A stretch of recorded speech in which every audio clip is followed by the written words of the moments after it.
Anthony Melton at GP2 balik Golden State Warriors na. At Warriors front office iniintay na lamang si Jonathan Kuminga. So kani-kanina nga lang ay opisyal lang pumirma sa team ng Golden State Warriors ang former NBA champion na si Al Horford. At ngayong may legitimate center na ang Dub sa pagpasok ng season ito. Ilang oras nga lang makalipas matapos makapirma ni Al Horford ang contract sa Warriors. Sumunod na nga din si GP2, Anthony Melton at ang number 56 pick ng Warriors na si Will Richard. As of now ay meron na nga 13 players ang Golden State Warriors sa kanilang roster.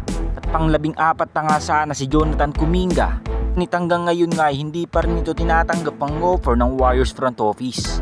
So sa naging addition ni Al Horford, Anthony Melton at GP2, higing malaking tulong nga sila sa depensa ng Golden State Warriors, kung saan ang tatlong veteran player na ito ay mga elite defender na kayang bumantay ng multiple position.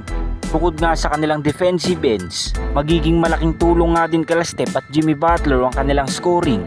Dahil halos lahat nga ng tatlong player na ito ay may shooting sa labas. Bukod nga din dyan ay nakakapagbigay din sila ng spacing, na kung saan ito nga kinakailangan nila Steph at Jimmy Butler upang makagawa ng puntos.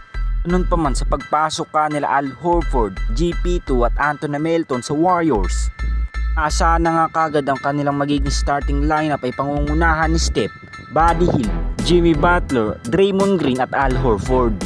Habang sa bench naman ay hindi pa nga natin alam kung ano magiging desisyon dito ni Steve Kerr.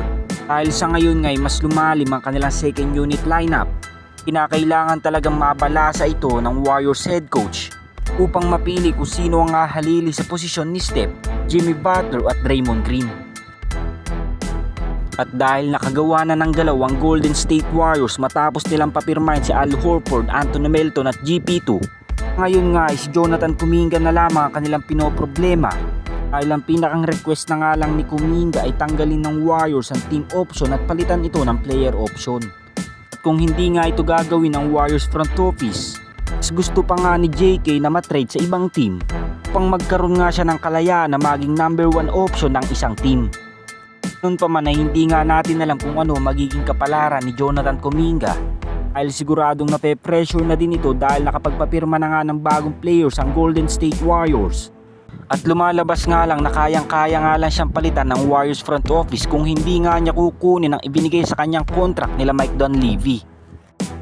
Kayo mga Lods, anong masasabi niyo sa hindi pa rin pagpirma ni Jonathan Kuminga ng contract sa Warriors? Comment down below lang mga Lods.